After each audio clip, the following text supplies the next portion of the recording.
咁咧仲有一個細啲款嘅觀音喎，呢個就純色啲，咁啊3個顏色，有玫瑰金啊，同埋最傳統嘅金色顏色啦，逐個睇。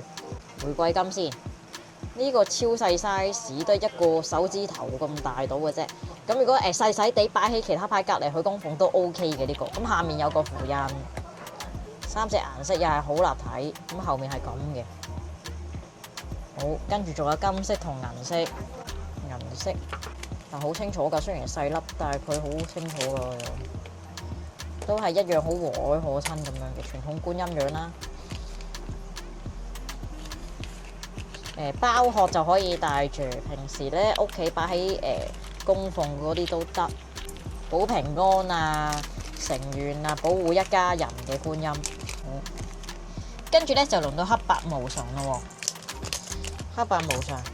黑白無常其實咧，除咗驅鬼之外啦，等啲邪靈唔好跟住我哋啊，驅走負能量，其實咧佢都係運財㗎。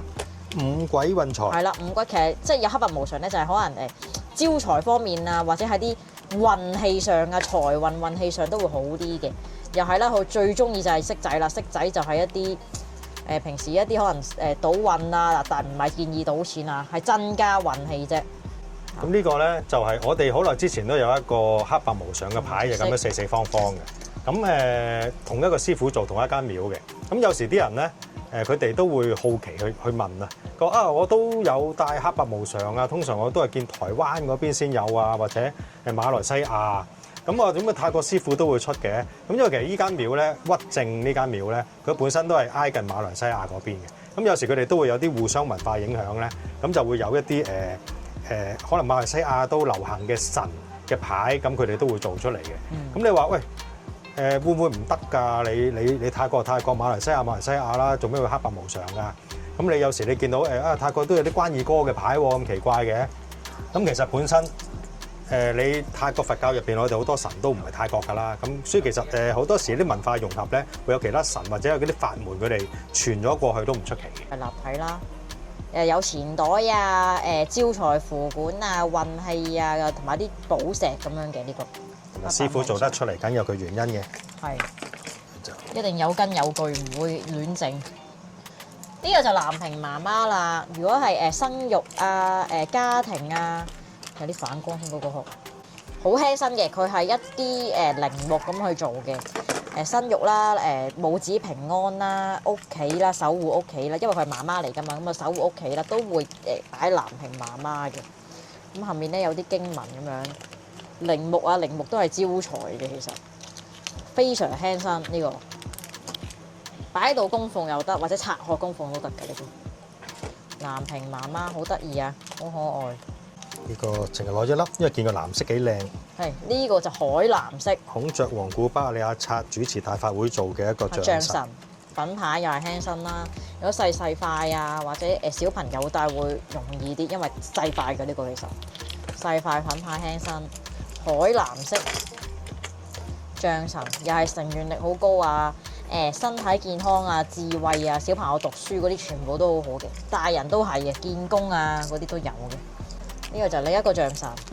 呢個咧，佢個法會另外俾咗個名呢個象神嘅。咁佢個譯翻出嚟中文就叫財富寶藏。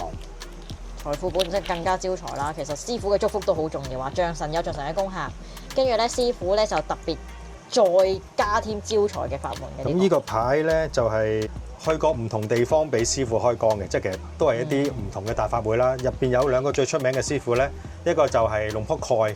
或者叫 Poton 蓋就泰南師傅，咁就係做魂魄用好出名嘅。有接觸魂魄用嘅朋友都應該會識呢個師傅㗎。咁另外一個咧就好多中意摘道金嘅人都會中意嘅，就係阿龍內。咁呢兩個師傅都有份開光嘅。兩位都係好出名嘅師傅。最緊要個價錢又唔貴。係。好，跟住咧就講呢個呢個咧係配埋條鏈嘅，又係意大利嗰啲殼啦，意大利金殼。意大利金殼意思係意大利有種技術令到個色好金好靚又唔甩色啊！唔係真金啊，係意大利金啫。咁啊包埋啦，呢個係後神嚟嘅。咁啊後神佢裏邊係純銀嚟噶嘛？呢個係裏邊係純銀嚟嘅。咁啊後神就係啦，堅毅啊，令到人哋唔好咁容易放棄啊，去到最尾會勝利啊，打勝仗咁嘅意思嘅後神。咁後面有啲符文咁樣嘅師傅符文。如果中意猴神嘅呢個都唔錯，因為佢好靚，同埋純銀本身個能力係高啲嘅，材質唔同，功效即係嗰個。因為全世界你發覺咧，純銀咧除咗貴金屬之外咧，佢一啲你西方都有魔法啊，或者有啲辟邪嘢噶嘛，都係用純銀嘅。仲有好多國家都係喎。你以前你唔同國家佢哋唔會有 Facebook 好似而家咁方便。我話俾你聽，純銀係辟邪噶嘛，但你發覺不約而同都係用純銀去做一啲聖物嘅。咁即係佢傳統已經係流落，好多人都話口碑好好。你淨係嗰時話咩殺殭屍用銀子彈啊，或者你見到有一啲騎士團會用銀劍啊，好多都用銀嘅。嗱呢個就54,200，呢個係古巴豆啊嘛。係古巴豆。係古巴豆師傅。咁咧嚟緊都係講有2-3個54,000都係古巴豆啦。咁啊同一個法會做嘅，呢個講咗第一個先。古巴豆師傅54,200。咁後面咧有啲招財嘅符管啦，同埋有花油嚟嘅呢啲。好多時見到油嘅牌咧，尤其是10零年前咧，而家都有嘅。好多人咧因為佛牌個資訊有時透明度唔係咁高，以前更加唔高。有朋友仔啦去賣佛牌嘅時候咧，一見到油就會話 S 油嚟嘅，希望賣貴啲，又希望買嗰個客就會更加信你啲嘢特別啊，就會話 S 油咁樣，其實係花油嚟嘅。咁你 S 油其實好貴嘅，唔係咁容易俾你買到咁樣嘅。咁呢個又係古巴豆啦，同一個法會嘅兩隻顏色。呢個就普通粉牌啦，就冇咁多料啦。頭先我多料啲。但都會有2支銀符管。係啦，2支銀符管，有2隻顏色嘅呢個。咁呢個啡色先，主要材料喺前面啦。呢個就係符管咯。招財啊，54,200啊，睇得透啊。其實除咗招財啦、偏財啊咁嘅意思，其實都係佣金啊，或者係你要一啲眼光上嘅嘢，佢都會俾5隻眼去睇你2隻眼睇嘅嘢。係啦，睇得清楚，收風收得快嘅。係啦，即係睇真啲，冇咁容易俾人瞞騙，或者你眼光會讀到啲好啲，睇清楚啲嘢。睇得準啲，落決定準啲咁嘅意思咯。耳仔都一樣，即係你可以聽多啲嘢，收多啲風，聽嘅嘢準確啲。又好輕身嘅粉牌，綠色。好，跟住呢個都係同一個法會，又係古巴豆師傅。都係招財法門啦，就54,200招財啦。咁呢個亦都係招財法門嚟嘅，又係骰仔，即係偏財啦，增加一啲運氣。同埋點解會用骰仔咧？一嚟泰國都有賭錢噶嘛，所以佢哋會覺得骰仔就係同賭運啊、幸運有關啦。另外就係骰仔你有六面噶嘛，咁代表有唔同嘅機會，同埋發生一啲好事嘅機率會高啲。咁又係一樣啦，有啲花油，其實花油都係一啲招財油啊咁樣嘅。係啦，咩叫好事機率高啲咧？即係我抽獎啊，或者我買6合彩啊、彩票啊，嗰啲叫機率高啲。或者可能你話我唔係賭錢喎，我見工都得㗎。你抽中你都係一個機率嚟㗎嘛。係啊，尋求機會嘅人咧，就帶呢啲都好好嘅。同一個法會嘅呢個，同一個法會都係古巴豆啊！呢個就拉壺圓波波圓珠。拉壺呢啲就係大部分人都會掛鎖匙扣啦，呢啲就因為佢漲啊，呢個掛鎖匙扣保護自己啊，防小人啊，食小人啊，都好好嘅呢個。同一個法會，呢個拉壺嘅造型幾得意㗎，佢成隻老虎咁樣，不過佢係拉壺嚟嘅。係咁樣嘅，脹卜卜嘅呢個缺錢嘅符管，又係嗱，又係意大利金殼啦，唔會痕嘅呢啲。入邊個符管就純銀嚟嘅。係啦，呢個係。馬哈蘇拉薩㗎嘛，係馬哈蘇拉薩嘅，咁有啲招財嘅繩啦、符管啊咁樣啦，永不缺錢梗係勁啦！呢個就係等於你用極錢都仲有錢剩咁解，咁呢個招財能力都好高。呢個其實唔使擔心錢問題啊，翻咗好多次啊呢個，只不過今次就配咗呢個殼，同埋咧呢啲佢多扣咧就可以方便啲戴，咁下面可以吊嘢，即係有啲人啊中意戴符管又中意戴牌㗎嘛，咁就可以一條鏈過啦呢個，就唔使單戴啦。好，呢個就魂魄俑，魂魄俑又係啦，驅鬼啦，招財。嗱，同埋魂魄俑同幾集都有講過啊。魂魄俑同儲蓄老人成日俾人撈亂嘅。魂魄俑通常就乜都唔拎嘅。儲蓄老人通常咧就有支拐杖或者有個錢袋孭咗個聖誕老人咁樣嘅。一個就有少少，我覺得有少少似粉紅色嘅，其實呢個實物有少少粉色嘅。咁呢個就係一啲銅色啦，正常啲顏色。呢個就係龍坡良師傅做嘅。我發覺最近都幾多香港朋友仔去問呢個師傅嘅聖物。咁啊多人問，即係佢肥肥哋好開心嘅師傅個樣。好，呢個魂魄俑。跟住咧呢個咧就係阿贊邊。阿贊邊阿贊變嘅符管，解決貧窮符管呢個叫做，我記得啦。呢個每邊攞咗唔多啊，攞咗10支左右啦，兩邊應該。阿贊變就係有做拉壺嘅，咁但係今次咧呢個就係招財啦、永不貧窮啦，同埋係逃脫貧窮咁嘅意思。阿贊變咧都好多客會主動揾嗰啲嘢，點解咧？因為佢都幾出名嘅。佢就係喺一間廟屈求阿，屈求阿咧就係啲人會稱呼佢做一個法術學校啊！喺泰南好多人會想學一啲法術嘅嘢，就去呢間廟嗰度去學嘅。咁阿贊變就喺入邊嗰度就教人㗎啦。咁阿贊變咧，我哋之前有做過拉壺啊，或者有一啲人緣嘅嘢啊，你見到都係呢個師傅，好多時出現呢個師傅嘅名嘅。今次呢個符管都係佢做嘅。係啦，又係雙扣啊兩邊。呢個符管有名㗎，佢改咗個名咧，叫係啦，解決貧苦符管啊！呢個我好記得，睇過一次記得佢個名。係啊，我好需要因為個個都需要啊嘛。係我非常唔係個個都需要呢個，我都需要。咁咧嚟緊咧就講藥師佛咯喎，人人都需要藥師佛㗎啦，身體健康啊，令到冇咁煩躁啊咁樣。咁呢個咧就係真王指出嘅。咁佢有泰國嘅警會啊，警察會係警察會就整咗個法會，咁啊出咗呢批藥師佛啦。嗰度都有個徽號。徽嘅，係啦。咁啊保護啦，又係啊，差人啊要安全啦咁樣。咁呢個係幾靚嘅金色嘅藥師佛，咁個底係咁嘅印咁樣，係啦。咁呢個就第一個藥師佛啦。跟住咧就講一個好出名嘅師傅，就係龍婆觀師傅嘅藥師佛。咁咧呢個就係講咗個細先，呢個細帽純銀嘅藥師佛，係啦，超靚。呢個純銀色係超好光鮮嘅。擰翻過啲嗰邊俾人睇下個正面係啦。係啦，純銀藥師佛。咁佢後面咧就係咁嘅。呢個咧比平時藥師佛個 size 細啲啲。細啲啲，咁有個大嘅，咁啊咁樣對比下先。係啊。呢個大啲，但係其實大家都係純銀啦，都係龍婆觀師傅做嘅。因為有時咧啲女仔咧就好鬼煩嘅，咁大個戴唔到啊，有冇細啲啊？咁通常都咁細粒噶嘛，即係手指甲咁細噶嘛。係。咁細粒，唔得啊，要大啲咁樣，有個中間啊啱晒。係啦，大嗰個咧就有編號嘅喎，細嗰個冇嘅喎。細粒又話睇唔清楚，係啦，大粒又話重，咁呢個中間位啱晒。唔係大粒嗰個光鮮啲㗎，先呢個咧。呢個九寶銅。九寶銅藥師佛。呢個紅銅望落差唔多嘅。係啦，其實好似樣，其實大細都一樣添。咁啊，九寶銅當然啦，材質好啲啦，佢因為佢吸好運嘅能量啊，吸附能力會好好嘅，靚好多嘅。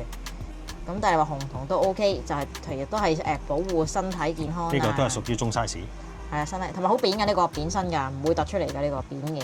呢個咧就係龍婆印師傅，就係9大聖身之一嚟嘅。咁咧不嬲都係話呢個師傅咧就係超級招財啊，好幸運啊，同埋好有錢好富有嘅，帶佢嘅佛牌。咁呢個造型好特別啦，好似成朵花葉形咁樣嘅，同埋顏色靚嘅。咁啊想招財啊又保平安咧嘅朋友中意帶師傅牌嘅話咧，龍婆印師傅都係好選擇。呢個係553年，呢個咧就係2010年。2010年咧係一個最大一個好大啦，咁啊最大佢排第2大嘅一個大法會去做個龍婆印嚟嘅。咁所以呢一期嘅龍婆印咧係特別受歡迎嘅，佢有唔同造型。不過呢個我哋見到純銀靚啲就先至攞。係中間純銀啦，同埋佢係用一個好最吉祥嘅日子開光嘅呢個牌。所以新牌嚟講咧，呢個即係2010年我哋都叫新牌啦。新牌嚟講呢個算係好多人揾嘅，因為個法會好盛大。同埋個樣靚啦，顏色多。呢個就係龍婆印師傅，超級招財啊，幸運，同埋超級有錢。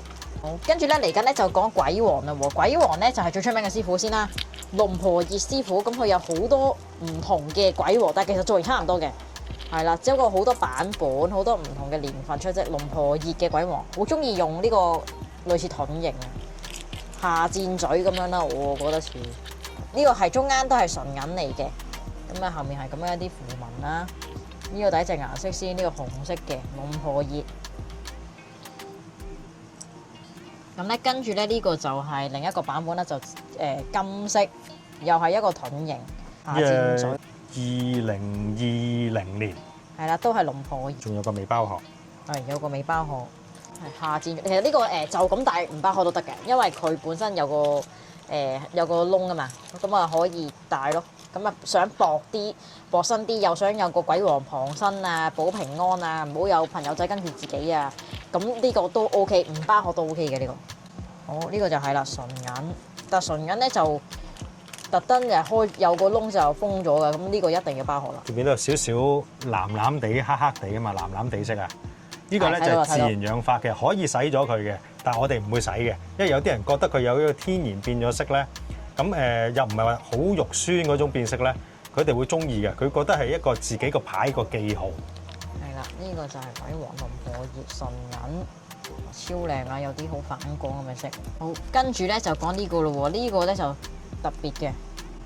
呢個都係龍婆葉師傅做啦，因為佢有好多中國嘅文化都會擺咗喺入面啊。你見到有八卦啦，同埋有啲中文字嘅其實天咧之前仲有係之前有個牌有8仙嘅嘛，呢個咧就淨係得4大天王。另外你見到中間咧綠色，中間有個金色嗰個位咧喺個如果你用電視睇，應該睇得清楚啲嘅。咁就係一個獅子咬住把劍。咁其實喺泰國咧，佢哋都有受中國風水影響噶嘛。咁佢哋好多時啲華人喺嗰邊擺風水咧，就會擺一個獅子頭咬住把劍嘅。呢個係佢哋一個風水嘅擺設。咁可能話我哋未見過喎，其實我都未見過。但係泰國好多中國人都會擺嘅。係啦，咁所以呢個就擺喺度保平安啦，都係一啲4大天王又係鎮守啦，四方八面鎮守啦。都係龍婆葉師傅做嘅，仲有個細粒啲。哇！呢個真係超細粒。係啦，母子裝、情侶裝，係超細粒，都係啦。其實佢咁扁嘅，就咁攝落銀包用都 OK 嘅呢啲。鬼王同時都係招財㗎嚇，咁樣咯。好，跟住呢個咧仲靚，呢個立體嘅雙面添，雙面立體唔同顏色，前面綠色啦，都係龍婆葉啊呢個。好，跟住後面紅色。你中意今日我中意紅色就擺前面又得，聽日中意綠色就輪到綠色擺前面都得。咁啊好多顏色嘅，同埋呢個你見佢啲衫褲啊嗰啲都有色。仲有點解要雙面咧？其實兩邊造型有少少唔同。咁一邊咧就係我哋見開惡啲嗰個樣，即係我哋係一個靚仔啲嘅喎，鬼王樣。咁靚仔啲嗰邊嗰個咧，或者我哋叫做人性化啲嘅樣啦。咁鬼王都靚仔。咁人性化啲嘅樣就係一個近似翻我哋講中式多聞天王嗰個樣。係嗱呢邊咧就就算你唔計中式多聞天王，本身鬼王嗰個造型咧，佢好多唔同嘅化身嘅。咁其實你睇翻佢唔同嘅傳說故事咧，咁有啲就話佢惡樣，有啲係話人樣。咁其實唔同種類嘅樣都有嘅。係啦，呢個又係可以唔使包殼就咁戴都得，因為佢有窿嘅呢個。我仲有其他顏色。呢個就兩邊都係紅色啦，呢個就第一邊，跟住第二邊同樣啦，都係一個係斯文靚仔樣，一個就係兇猛嘅正常鬼王樣。呢個一紅一綠，呢個一紅一綠，呢個綠色，紅色嗰邊就係兇猛樣。呢個就兩邊白色，兩邊白色，一個都係同樣啊，又係一個斯文靚仔，一個就係兇猛啲嘅。呢個又係。佢哋支棒棒都有少少唔同樣。嗰支劍啊，斯文啲嗰邊個棒棒咧就冇螺旋紋嘅。係啦，兇惡啲嗰個樣咧就係有紋嘅。咁呢個立體鬼王。下一樣